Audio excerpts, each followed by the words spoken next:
Ciao tifoso bianconero, bentornato Tifoseria Bianconera, Finestra Bianconera, esse canal que fala da Juventus de Turim aqui no Brasil.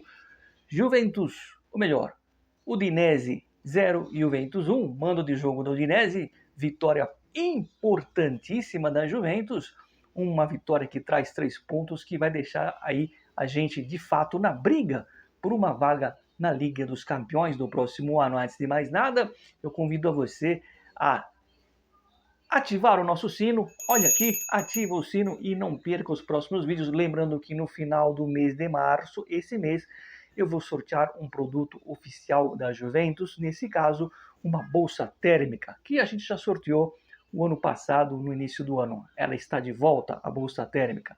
E todo fim do mês até o último mês do retorno do campeonato italiano, a gente vai sortear um brinde exclusivo da Juventus, tá bom? Mas para isso tem que ser inscrito aqui no Finestra Bianconera. Eu não vou colocar hoje muito ordem dos fatos, né? Eu vou meio que bagunçar o vídeo, vocês vão entender o sentido. A Juventus não pode, né, no final do jogo, estar ganhando de 1-0 o Miretti, que é um jogador que eu quero muito bem, né? Que eu gosto dele, que eu fui contra a possível ida dele para o Napoli e acho que ele tem que ficar na Juventus para ser reserva. É um jogador que pode crescer na sua função, pode ser muito importante para a Juventus na sequência dos próximos anos, mas não pode o Miretti e nenhum outro jogador perder o gol que a Juventus perdeu no finalzinho, quando estávamos ali com as calças na mão, né, tentando segurar 1-0 de qualquer forma. Né, um gol que é para definir o jogo, é para você botar a bola para dentro e derrubar o goleiro para dentro, não pode perder aquele gol. Por que eu estou fazendo essa crítica a esse gol perdido do Miretti? Porque aí na sequência eu faço uma crítica mais uma vez à arbitragem, porque senão vai parecer que é choro de arbitragem. Mas Mário, a Juventus ganhou, não interessa. Né? Hoje era para ser 2-0. A princípio, a imagem que foi colocada pelo VAR é o Koopmeiners na frente. É verdade. Mas existe uma diferença, vocês estão vendo aqui, ó. Esse dedo está mais próximo da janela, mas se eu virar, não tira a visão. Olha aí por que eu mudei de ideia durante a transmissão.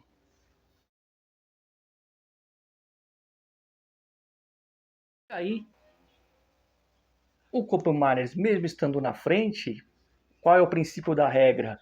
Não é o fato de estar na frente, mas o que tira a visão do goleiro. Como ele não tirou a visão do goleiro, esse gol foi escandalosamente mal anulado. Deram gols assim para a Inter no campeonato e até para o Milan.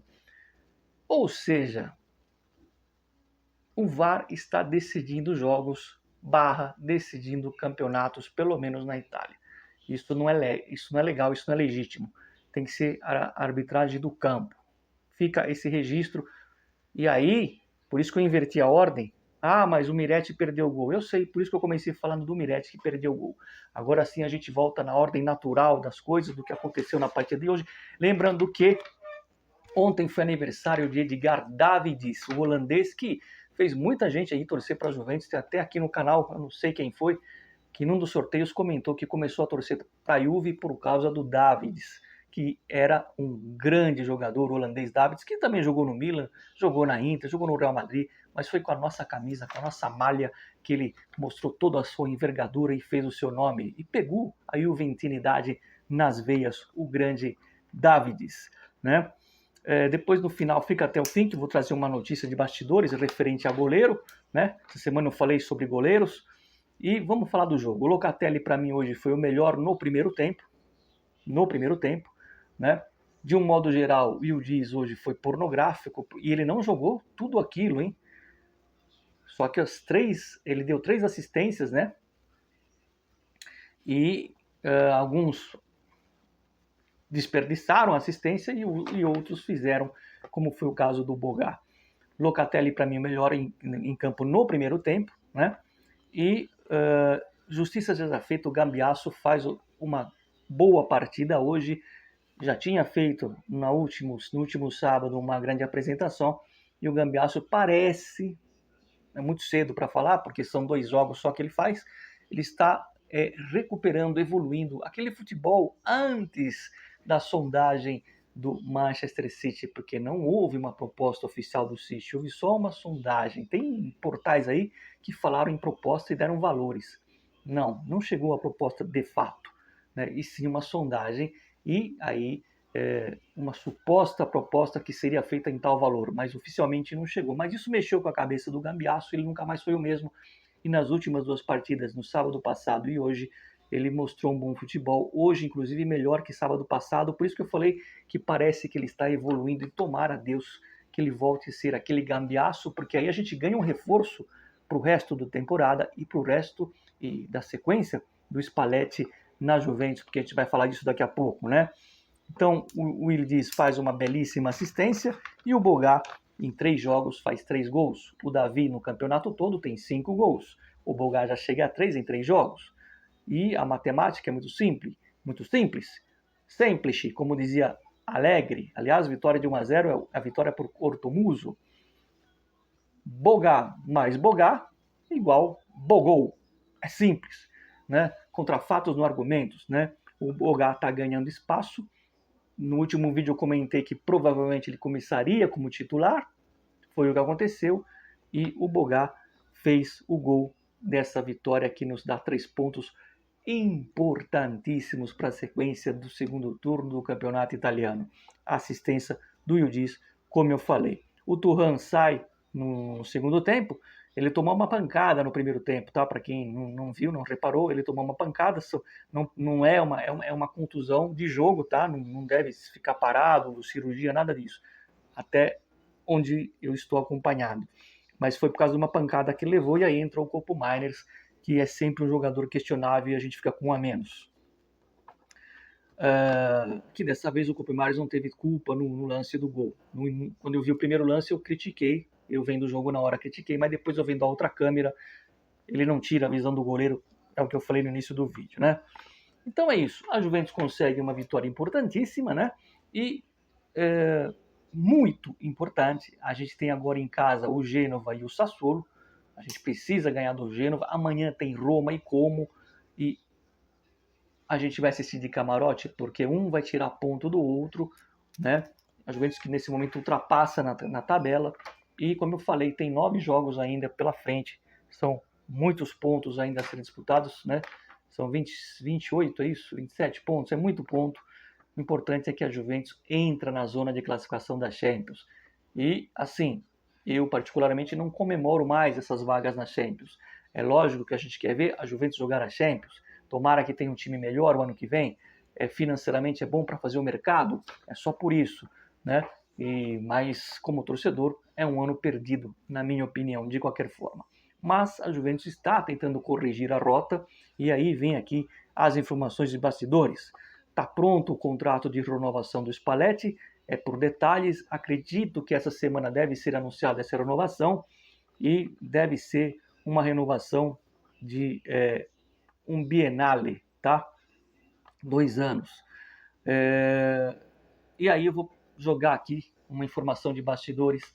Eu coloquei um vídeo para falar do Vicário essa semana, no início da semana, acho que foi, que a Juventus vai fazer, que a Juventus fez uma sondagem pelo Vicário e anteontem eu falei que a Juventus fez uma sondagem pelo Dibu Martínez, o goleiro argentino, que dividiu opiniões aqui. Muito obrigado a todos que comentam. É um bom goleiro, mas que é um pouco problemático fora de campo. Enfim, isso dividiu opiniões. Eu não vou ficar em cima do muro, né? O meu sonho ainda é o Carnicer, que é difícil, e eu acho que o Vicário, eu sei que o Vicário não é o melhor dos mundos, né? Mas o Vicário é melhor que o Di Gregório, na minha opinião. Não lembro do Vicário falhar tanto como o Di Gregório falhou nessa temporada. Inclusive, a gente podia estar até melhor na tabela. Do mesmo jeito que eu critico o Davi, que perdeu vários gols e tirou pontos da Juventus, os gols que a gente tomou, também deixamos pontos no caminho. E isso parte de falha individual do goleiro, não da defesa. Estou falando de chutes de fora da área, que a gente tomou muito gol de fora da área com o Di Gregório. Então eu vou pela onda, pela questão do menos pior.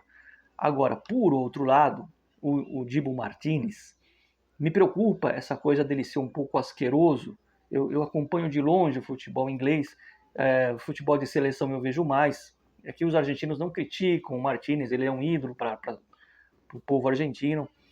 Mas tem um ponto que eu comentei recentemente, que a Juventus precisa trazer jogador que já foi campeão em algum lugar.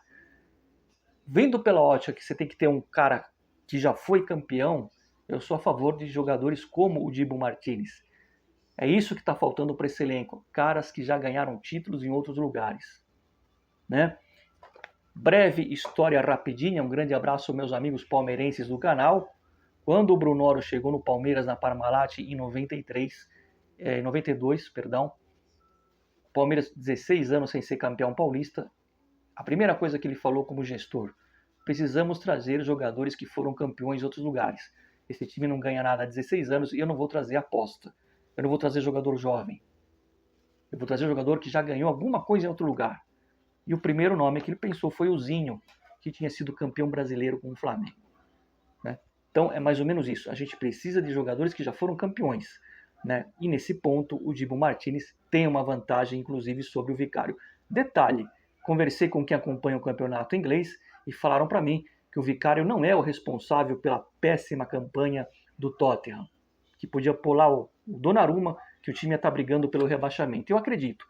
Afinal de contas, é só você ver o reflexo da seleção italiana, que tem o Donnarumma, e não é o grande culpado por a Itália estar na repescagem pela terceira vez consecutiva, né? Então é isso. Vou colocar uma curiosidade aqui. A gente reclama, né? Quando eu falo a gente, eu, vocês, o torcedor, porque a gente está sempre insatisfeito com o treinador. Eu não morro de amores pelo Spalletti. Falei que para mim ela é uma espécie de Zagallo, com todo respeito ao Zagallo. Já foi a carreira dele, do Spalletti, para mim é uma espécie de Luxemburgo, já teve o seu auge, mas é o que veio, o que acabou chegando até a Juventus. Ele é melhor que o Thiago Motta, que era uma aposta, e foi melhor que o Tudor, infelizmente, porque eu gosto muito mais do Tudor como pessoa e como identificação de clube. Mas o Spalletti é um técnico de renome, isso a gente não pode negar. Já fez trabalhos importantes em outros lugares e passou pela seleção, que na Copa das Nações ele foi bem, ele foi mal na Eurocopa. Agora, e foi campeão com o Napoli, pera um pouquinho. O Napoli que só tinha título com o Maradona, eu vi esse time do Maradona jogar.